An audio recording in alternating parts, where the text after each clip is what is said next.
On tonight's Late Night with Monica Price, the terms legend or icon just don't even begin to describe the amazing talent that is Suzy Quatro.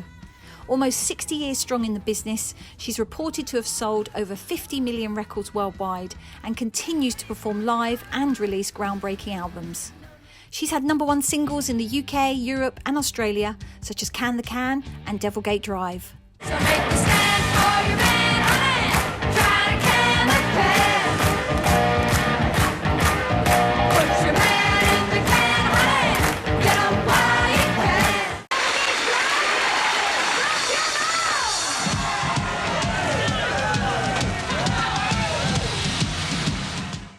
In 2011, she was inducted to the Rock and Roll Legends Hall of Fame, and the BBC has selected her to be one of the 12 Queens of British Pop.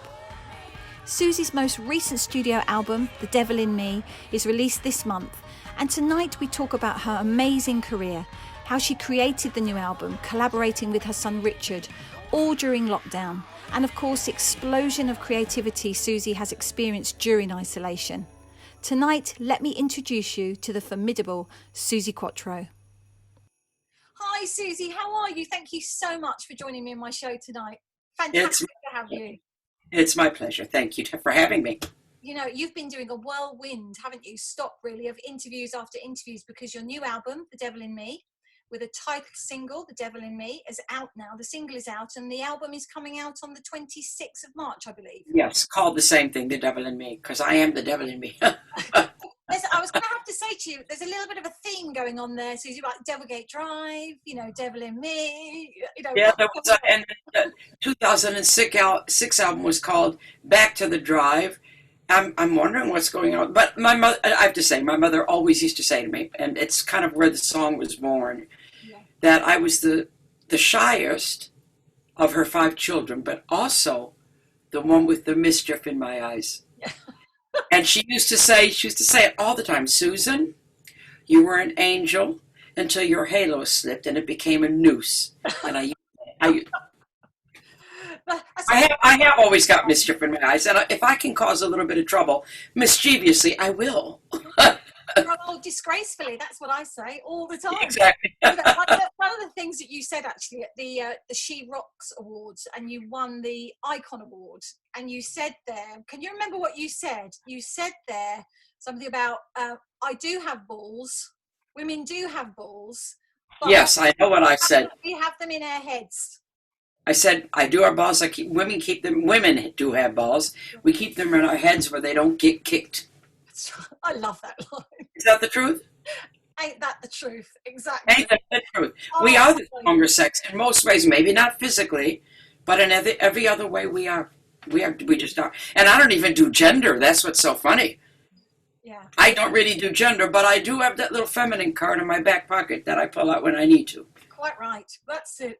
I mean, Suzy, you've had an amazing career, and you continue to have an amazing career, which is fantastic. In fact, when I listened to this new album, it was almost like you started again. You know, it's an amazing album, and quite different, because you've got the classic kind of rock hits that we're used to from you, but then you've also got some very bluesy, loving the piano on a couple of tracks that you had, a little bit of saxophone there.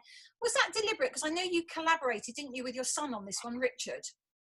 Yes, this is our second outing. The first was No Control, which was a great critical success around the world, and so we found out we could work together very well. And having got our feet wet with No Control, where the sky was the limit, because you don't have a blueprint. First time you work together, you don't know what you're doing. You're just having fun. And that album reflected that. So this one, we had a guideline. We had to beat No Control. And Richard found his confidence after the first one. So he kind of dug his heels in. And he basically said to me, I want this album to have a through vibe. He was very certain. Through vibe. I want it to be as groundbreaking as the first album. And what he's done is, he's 36 years old. So he's brought his age and his generation of music to the table, naturally. He's brought his DNA of watching his mother be Suzy Quatro for his entire life. So that soaks in, you know, and he sees me. He's seen me since a tiny boy on that. He knows, he understands me as an artist. He understands me. So then I brought to the table my 57 years in the business, my experience, my life into the business. And so it's so strange. I gave birth to Richard, and he's giving rebirth to me. You know, they always say you teach your kids until they teach you. Well, in some ways, he's starting to teach me now. I'm seeing myself fresh through his eyes. I'm seeing every song he writes, I'm seeing what he sees. And it has relit my fire. Not that it needed to be relit. I didn't know. That's the strangest thing. I didn't know it needed to be relit. I'm rocking away and getting awards in the DVD. But all of a sudden, he's reconnected me to that beginning feel. Like I said, it's a rebirth. And I trust him. He's not doing this for any other reason than because he says he knows what I should be doing right now. And he's very sure of himself. And you got to trust that, don't you? Absolutely. And, you know, it's so wonderful, though, that you're working with him. I mean, what was it like working with him? I mean, presumably now, Suzy, as you say, the first album was really good. This album is going to come out. From I've heard it, it's really, really good. It's a strong album. Is this something you're going to continue? Do you think he'll continue to want to work with you and you to work with him? Yes, we do work well together. We're writing for the next album as we speak. Great. Yeah, I never saw this coming, to be quite honest. I mean, he wanted to be in the music business. He started and stopped a few different instruments. We got him a guitar and an amp very young. His ex, my ex, is his dad. And he finally picked it up in his 20s properly. And he joined a band. And the band didn't get signed. It was at a bad time to get signed for bands. They were real good, but they didn't get signed. I made him get a job for a couple of years. Another job to make money. And he said that psychologically, that pushed him to such a frustration point, which is good in a way. And then he came to me and he said, I need to write with you now. And he was really good. I went, and that was good because unless you put it that way, I don't think you're ready. So he was ready.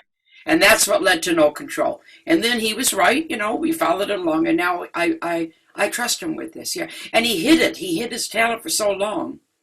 There was one Christmas here, I can't remember how long, maybe 8 years ago, when my ex, his dad, had lost his girlfriend. Not dying, but just they broke up, and he didn't have anybody to be with on Christmas. So I asked my husband of 27 years now, do you mind if Lenny comes for Christmas? He's on his own. His family is all gone.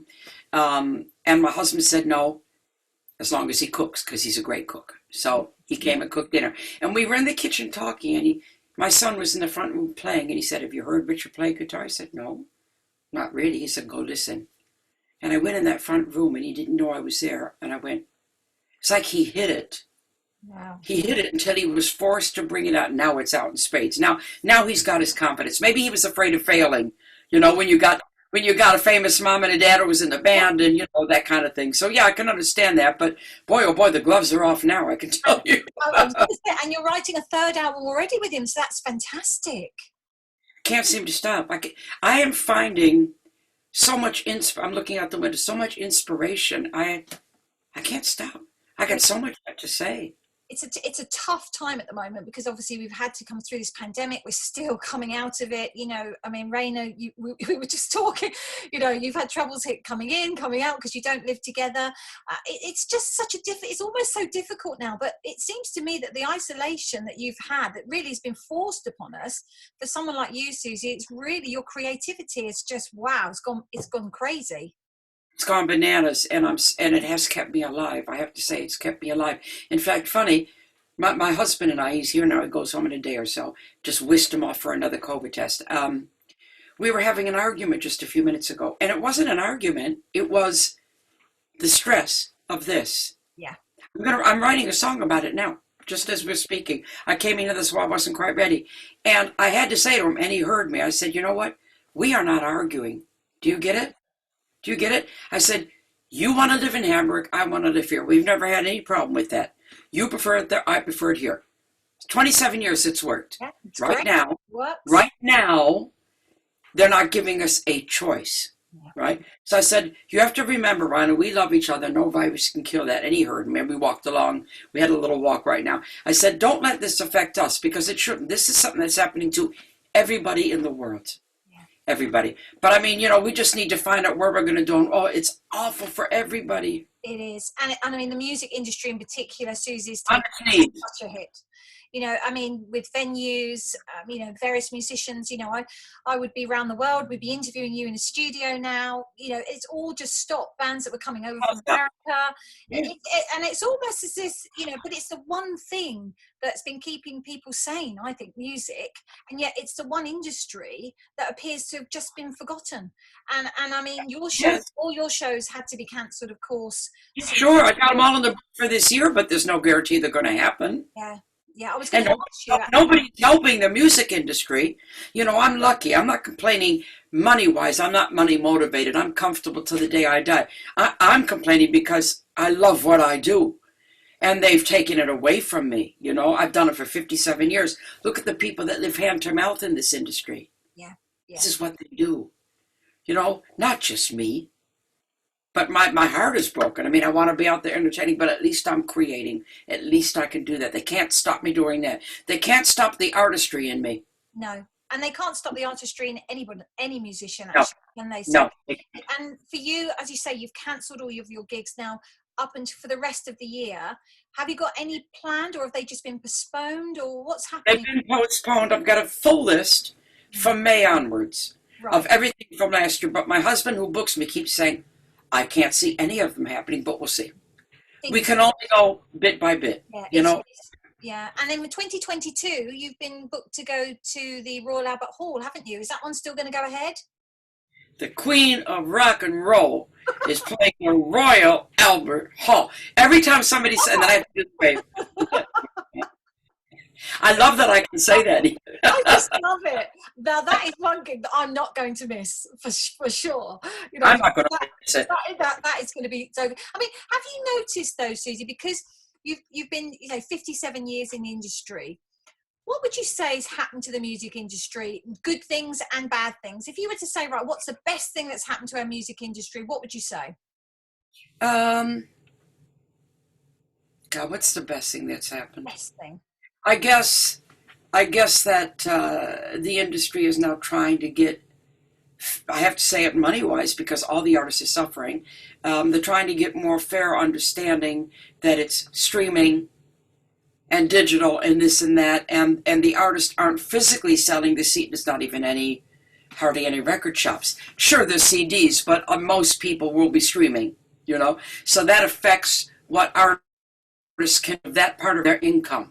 Yes. And now the gigs aren't there. So hello, what do you do? So that's the good thing is that I think the authorities are trying to, all the music business people, the PRS and all these different organizations, they're trying to make it fair again. I've had lots of things through the email from artists saying, would you join this and this? Sure. Right now the record companies are taking the majority of the profit, and that's not right because we're not selling the CDs we used to sell, which is where the royalties come in. There's still royalties, but it's very reduced. So I think it's good that the industry is now trying to catch up with all that. Let's see what happens. What's the bad thing? The bad thing, I always keep saying it for years now, I think that I get lynched one of these days.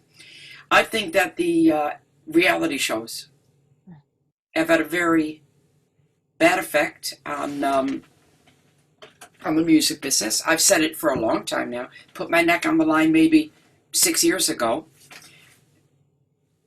Now, what the reality shows have done is they've made people want to get in the industry to be famous. Yeah.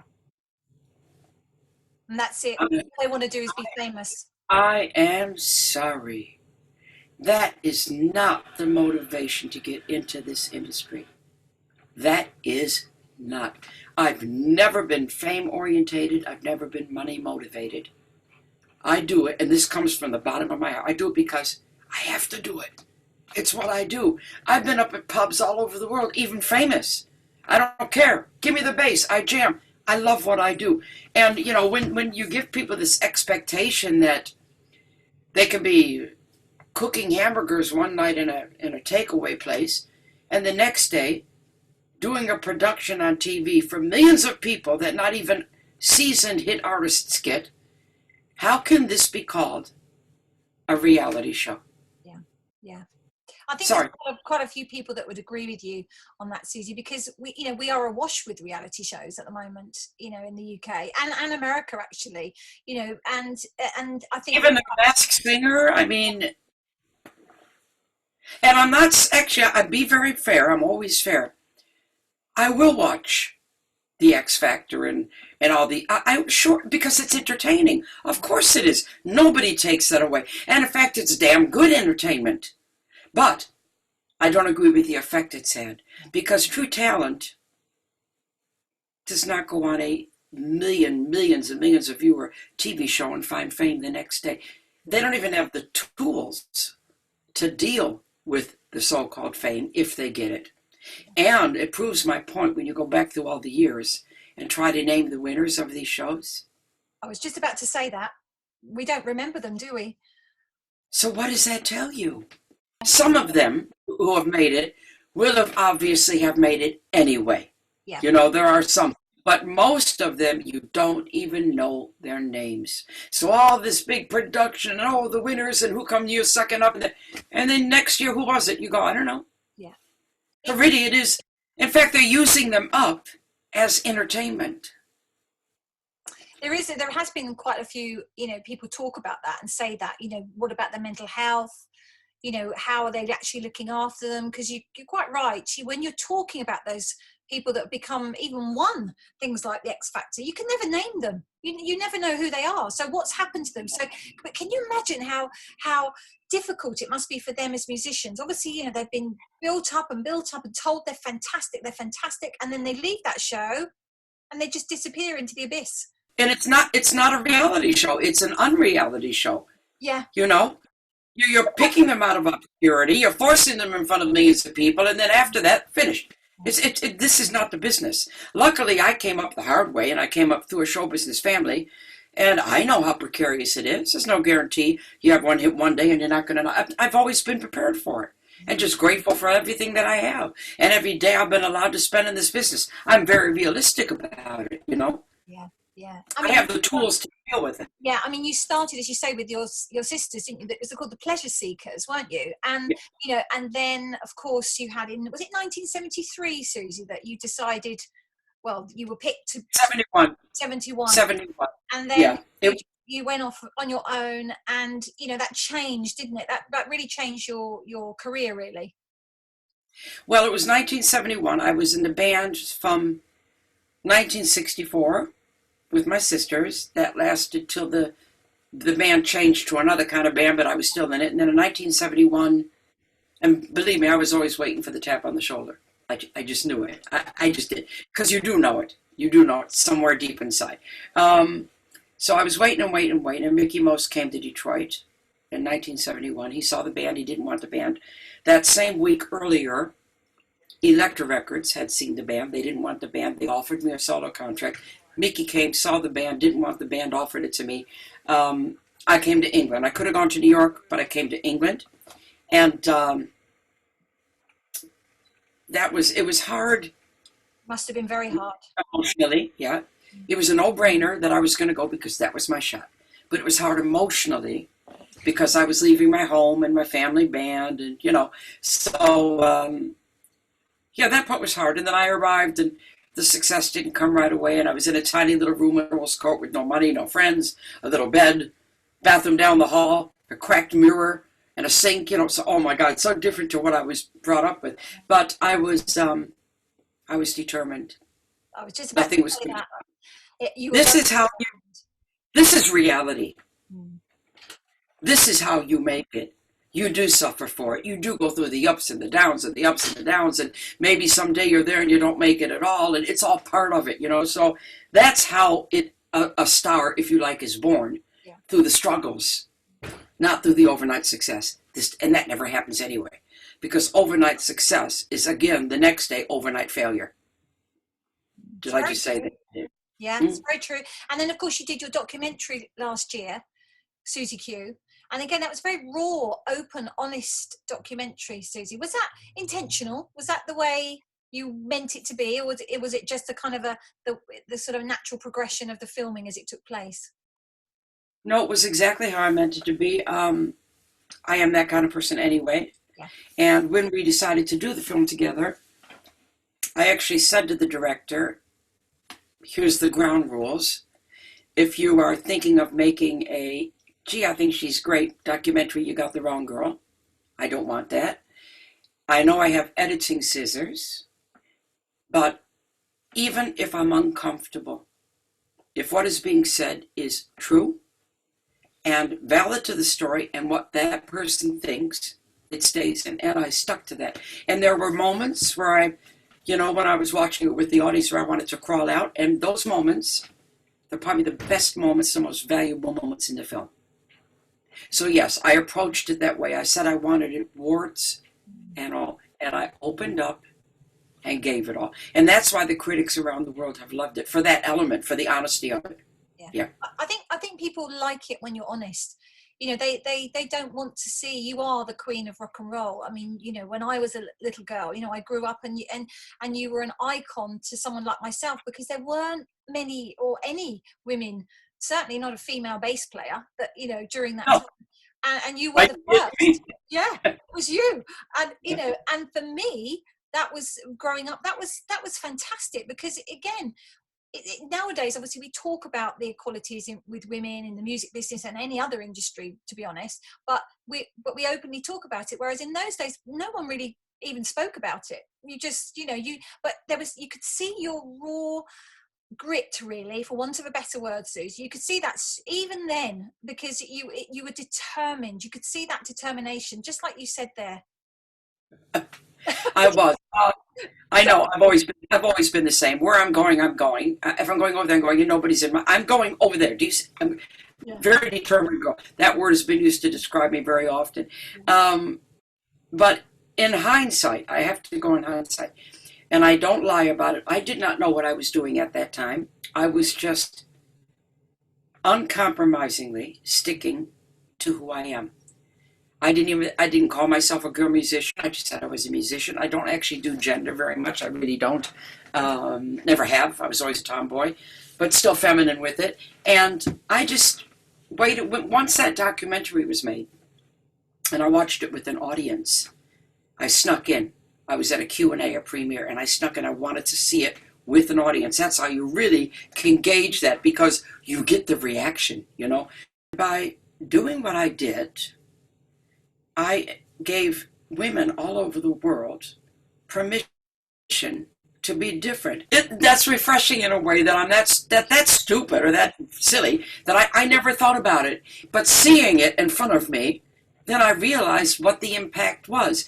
But had I gone out there and manufactured that, it wouldn't be the same. Is there anywhere where, when we actually can get out and get back to seeing shows, doing concerts, is there anywhere where you haven't been, Suzy, where you would like to perform? Apart from the Royal Albert Hall, of course. Everywhere. I don't have any one particular place. I just want to play again. I miss it. I go in my front room and I put my bass on and I put on one of the latest live CDs and I practice and I jump around the live. If anybody saw me, they think I've gone mad. It's good, though. It's good that you can talk about it. It's good that we can laugh about it. I think we've had, honestly, a sense of humour has been crucial in this year. And obviously, it's been a year now since we've been locked down.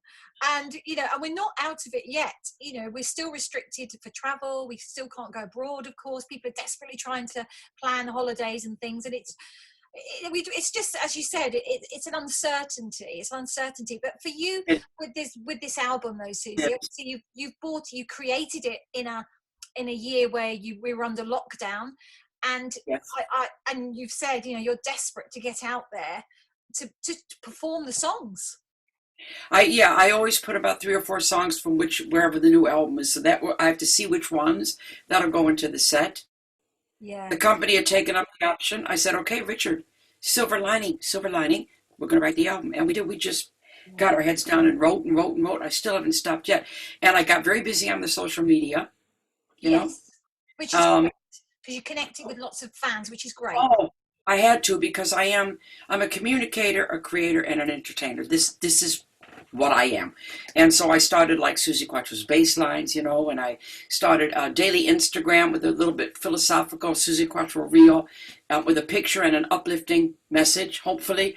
And then I started Facebook things daily. And this is funny. Because I'm a glass half full girl by nature, okay? That's just me. And one of the posts, I do it first thing in the morning on my social media. You do. I see. But I went on the Facebook. I said, "Good morning, everybody. Blah blah. And depression. You don't knock on my door because you're not getting in." That was the first thing in the morning. Of course, you know what happens. Midnight, I hit the wall. No. Hit the wall. Non-stop crying. And I posted it the next day. Guess what, guys? My big mouth yesterday, I hit the wall. And my message to you is, it doesn't matter if you hit the wall. Just hit it. And if you're going to hit it, make it count. And I sure made it count. I was up sobbing for an hour. So even the cup half full kind of nature, you're going to go there, you know. And it doesn't matter. You need to get it out, better out than in. Have a scream. Have a cry. Big deal. Who cares? And yeah, and I think as well, because we're in lockdown and we haven't had our music where we go, you know, that's the place where we go to let off steam. You know, we go to concerts, we scream, we're squished together. You know, that's the whole fun of it. You know, the sweaty, the drinks flying everywhere. And that's the fun of it. That's what people go to concerts I know. for. They want to, and I think we're desperately missing that atmosphere. Because yes, we are by nature, we need to connect with people, and you know, we're doing the interview today with. It's how you hold, you know. Exactly. What's that all about? And we can't do what we're, you know, born to do. So I think, you know, it's all unnatural. The word you're looking for is it's all unnatural. Everything is. It feels like somebody's lit a flame to the life. Boom. Yeah. All up in smoke. But the good news is that we will come out of it because we're terribly resilient, and you know, good days, bad days, or whatever, we will come out of it, and there will be, you know, festivals again. I mean, again, all the festivals have been cancelled this year. I know. Suzy. So you know, were you going to perform at any of those this year at all? I've got quite a few booked. I got a lot of gigs booked in Europe. So was some festivals. Like I said, my diary's full for May. Whether they happen or not, we don't know. Nobody knows that answer. I wish we did. I wish we had a starting date. Wouldn't that be nice to have something to look forward to? Okay, gigs can start on this date. And maybe that comes soon. Maybe that they have to do that. They have to let us know when we can start again. Well, I think as well, because I mean, you know, on the show I talk with lots of creatives, so it's all the back people, you know, the stage hand, the electricity, the lighting. I say it on every interview. Every interview I've done, I am lucky. I don't need the money. Yeah. I shouldn't even be complaining. I'm complaining because I miss it. But my God, all the people that work for me, this is their income. The gigs, you know, the road crew, the trucking, the front of house. Your monitor man, your musicians, your catering, everything, your bus companies, everything you can think of that make their living from the touring industry. It is. What are they doing? And it's the merchandise as well. I mean, obviously merchandise can be sold, you know, during. It can be sold online, yeah. But merch at a gig, that's the whole point. That's when you sell it, because you know, your people want a memory. And then I want to buy that T-shirt there and then, you know, and they don't want to go home and buy it online. They want to get it there and then to say that they bought it at that show. Sure, everybody wants a memory of the night. That's absolutely. So we're just going to have to keep being positive. Yeah, I'm trying to be positive. Yeah, you have to be. What else are you going to do? My theory is that if you can't control something, don't let it control you. That's a very good saying. Wow. That was good. Very That's great to end on, Suzy. Well, we're going to be playing some of your videos because, you know, they are fantastic. You've got the Devil in Me video as well, which of course. And My Heart and Soul. My Heart and Soul. Again, Heart and Soul, very different. So we've got the rocky one, and then we've got you on the piano. Beautiful piano, by the way. Lovely. I go the range. Beautiful. Beautiful, really lovely. So, Suzy, it's been so fantastic talking to you today. Thank you so much. It's been my pleasure. Really. Thank you very much. Thanks a lot. Thank you so much. Take care. Thank you. You too. Bye. Thanks, everybody. Thank you for joining me tonight, and take care, and I'll see you very soon. Bye-bye.